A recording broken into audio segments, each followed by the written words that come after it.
Haleluya, puji Tuhan. Selamat berjumpa di channel YouTube saya, Atta Mislohi Marangkei, dalam Efata Berdasi, Bersatu dalam Kasih. Di sini saya ingin membagi berkat kepada saudara-saudari melalui salah satu tulisan saya yang berjudul Aku, Kau, Dia, Mereka, Kita. Dengan berlandaskan firman Tuhan dalam Yesaya 6 ayat 8, lalu aku mendengar suara Tuhan berkata, siapakah yang akan kuutus dan siapakah yang mau pergi untuk aku? Maka sahutku, ini aku, utuslah aku. Aku dipanggil, kau dipanggil, dia juga dipanggil, mereka juga dipanggil. Kita sama-sama dipanggil untuk bekerja sama dalam satu perusahaan, yaitu perusahaan surgawi, di mana direktur utamanya adalah Tuhan kita Yesus Kristus. Dia adalah bos kita, Dia adalah pemimpin kita, Dia adalah juru selamat kita. Untuk itu, tidak perlu untuk takut, tidak perlu untuk gengsi, tidak perlu untuk malu, tidak perlu untuk lari, tidak perlu untuk tawar hati. Karena Dia sendiri yang memanggil kita. Dia memanggil kita bukan karena kita orang benar, karena Dia memanggil kita karena kita adalah orang berdosa. Dia memanggil kita bukan karena kita orang sehat, tetapi Dia memanggil kita karena kita adalah orang sakit. Dia memanggil orang-orang bukan memanggil orang-orang yang terhormat, orang-orang yang ternama, tetapi Dia memanggil orang-orang yang hina, yaitu orang-orang yang mau memberi diri untuk dibentuk, orang-orang yang mau memberi diri untuk diproses, orang-orang yang mau memberi diri untuk diajari, dipimpin. Dalam panggilan ini untuk menjadi karyawan daripada bos kita, untuk bekerja sama di dalam perusahaan surgawi, ada seleksi, ada tes, ada ujian. Dan materi ujian yang diambil adalah bersumber dari firman Tuhan, juga bersumber dari hati. Tempat seleksi adalah di arena pembentukan dan di sekolah kehidupan. Mengapa Dia memanggil kita? Karena Dia tidak ingin melihat kita main-main. Dia tidak ingin melihat kita berada di jalanan. Dia tidak ingin melihat kita nganggur. Untuk itu Dia memanggil kita. Tetapi ada syarat-syarat yang harus kita ikuti. Dan setelah kita lolos seleksi di arena pembentukan dan sekolah kehidupan, setelah kita lolos seleksi, kita semua ditempatkan. Kita ditempatkan di mana? Kita ditempatkan sesuai dengan suka-sukanya Tuhan, bukan suka-sukanya kita. Sesuai dengan hati Bapa, yaitu kita ditempatkan dan bekerja serta melayani di gunung-gunung, di lembah, di kota, di desa, di gedung-gedung, di rumah, di terminal, di jalan-jalan, di lorong-lorong, di tempat-tempat sepi, di tempat hingar-bingar dengan musik dan lampu warna-warni, di diskotik, di tempat pelacuran, di tempat mabok-mabokan, di tempat teriakan pesta pura, di ganggang dan di hotel-hotel, di terminal, di tempat-tempat ojek, di pasar-pasar, di kapal, di pesawat, di mobil, di kebun, di kantor, di laut, di udara, darat, dan di udara.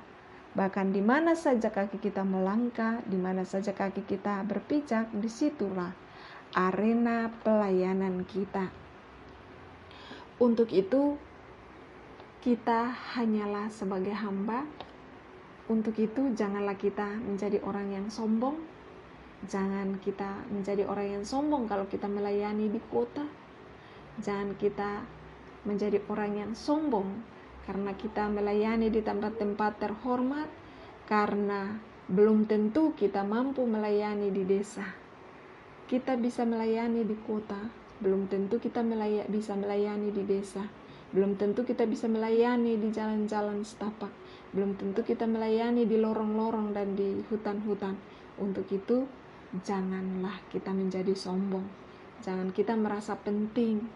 kata guru saya, Pendeta Ruben Woyongkere, jangan sok, jangan belagu kalau kita sudah dipakai oleh Tuhan. Jangan sok, jangan belagu kalau kita merasa paling penting dalam pelayanan, kita merasa paling hebat di pelayanan. Karena Tuhan Yesus sendiri, dia adalah Raja yang diutus dari sorga, yang turun ke dunia, tetapi dia mengambil rupa sebagai seorang hamba, dan dia melayani dengan hati hamba. Dia tidak sombong, tetapi dia rendah hati. Dan dia sebagai Tuhan, dia tidak mau bekerja sendiri-sendiri. Bisa saja dia bekerja sendiri, tetapi dia tidak mau bekerja sendiri-sendiri. Dia mau memanggil kita, dia mencari kita untuk bekerja sama dengan kita. Dia bekerja sama sejak zaman murid-muridnya, sehingga dia memanggil murid-muridnya untuk bekerja sama dengan mereka pada zaman mereka sampai kepada zaman kita di zaman ini, dan itu akan menjadi turun-temurun. Untuk itu jangan kita ambisi di dalam pekerjaan Tuhan, jangan kita ambisi dalam pelayanan Tuhan, jangan kita menganggap kita bisa, jangan kita merasa kita mampu, dan kita menganggap orang lain tidak bisa, kita menganggap orang lain tidak mampu. Jika kita bisa, orang lain pun bisa. Jika kita dipakai oleh Tuhan, orang lain juga pasti dipakai oleh Tuhan. Mungkin kita bisa melayani di tempat yang bisa kita jangkau. Kita bisa melayani di tempat-tempat yang kita bisa.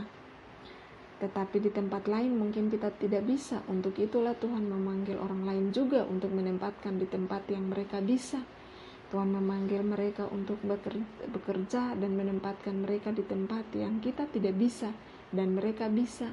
Dan Tuhan memanggil kita menempatkan kita di tempat yang bisa dan orang lain tidak bisa. Tetapi kita saling melengkapi. Jika kita melayani di gunung, tangan kita tidak akan mungkin sampai ke seberang lautan. Jika kita ada di seberang lautan, tangan kita tidak mungkin sampai ke seberang sungai. Jika kita ada di seberang sungai, tangan kita tidak mungkin sampai di balik gunung. Jika kita terbiasa melayani di gedung-gedung, di hotel-hotel, di rumah mewah, mungkin kita tidak bisa menjangkau orang-orang di pulau-pulau terpencil. Mungkin kita tidak bisa menjangkau orang-orang yang ada di gubuk-gubuk rewot, di jalanan, di tempat-tempat orang hina, orang kotor, di selokan-selokan, di jalan-jalan, di lorong-lorong, di kebun-kebun. Oleh sebab itu Tuhan Yesus memanggil orang lain juga untuk menempatkan mereka di sana, dan Tuhan memanggil kita untuk menempatkan kita di sini. Karena kita bisa di tempat kita dan mereka bisa di tempat mereka. Kita tidak selamanya kita bisa di tempat yang kita bisa dan kita bisa di tempat yang mereka bisa. Karena apa? Tuhan tahu kemampuan kita, Tuhan tahu kesanggupan kita. Bukan berarti kita tidak bisa bekerja di sini dan bekerja di sana, bisa. Tetapi Tuhan tahu kemampuan kita. Kalau Tuhan menempatkan kita bisa di sini dan bisa di sana, itu karena memang kita mampu. Tapi ada orang, barangkali kita juga yang kita tidak mampu. Ada di sini dan ada di sana, ada di sana dan ada di sini. Untuk itu Tuhan menempatkan kita sesuai dengan porsi kita, sesuai dengan kemampuan kita, sesuai dengan talenta kita. Tetapi kita sama-sama, kita sama-sama adalah gereja. Aku gereja, kau pun gereja. Dia adalah gereja, kita sama-sama adalah gereja. Dan marilah kita di dalam melayani Tuhan. Mungkin kita terbiasa di dalam melayani banyak orang. Mungkin kita terbiasa melayani di jemaat-jemaat yang besar, dalam jumlah yang besar. Tetapi ingatlah bahwa satu jiwa adalah berharga di mata Tuhan. Satu jiwa berharga di tangan Tuhan. Satu jiwa berharga di mata Tuhan. Satu jiwa berharga bagi Tuhan. Kita ini adalah hamba.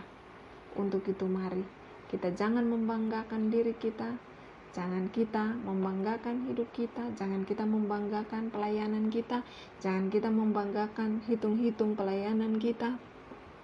Dan di dalam pekerjaan Tuhan jangan kita menghitung, sebab kita ini hanya hidup di dunia yang fana. Kita hanyalah hamba, Kita hanya ada di dunia sementara. Untuk itu selagi kita ada di dunia, kita menunjukkan hal-hal yang baik, memperlihatkan hal-hal yang baik, memperlihatkan bahwa di dalam hidup kita, dalam diri kita ada Tuhan Yesus Kristus. Itu adalah pekerjaan yang mulia. Karena apa? Di ujung perjalanan hidup kita, orang hanya menyebut kita apabila kita sudah almarhum. Orang hanya menyebut kita almarhum dan almarhumah. Mungkin hanya 3 huruf yang orang tuliskan di nisan kita, di kuburan kita, yaitu rest and peace. Untuk itu mulai saat ini, mulai hari ini, mari kita, selagi kita masih bernafas, selagi kita masih kuat, selagi kita masih ada kesempatan, mari bergandeng tangan, kita saling peduli, kita saling senyum, kita saling membangun. Dan itu adalah ibadah kita yang sejati. Itu adalah sukacita kita yang sejati, yaitu bersama-sama dalam satu kasih untuk kita membangun kerajaannya, kerajaan Allah di bumi ini, di satu perusahaan, yaitu perusahaan surgawi, di mana Dia pun gereja, aku pun gereja, kau adalah gereja, kita sama-sama adalah gereja. Kita bersama-sama berjuang sampai Maranatha. Bersatu kita teguh, bercerai kita runtuh. Di dalam Yesus kita bersaudara. Salam dahsyat. Haleluya.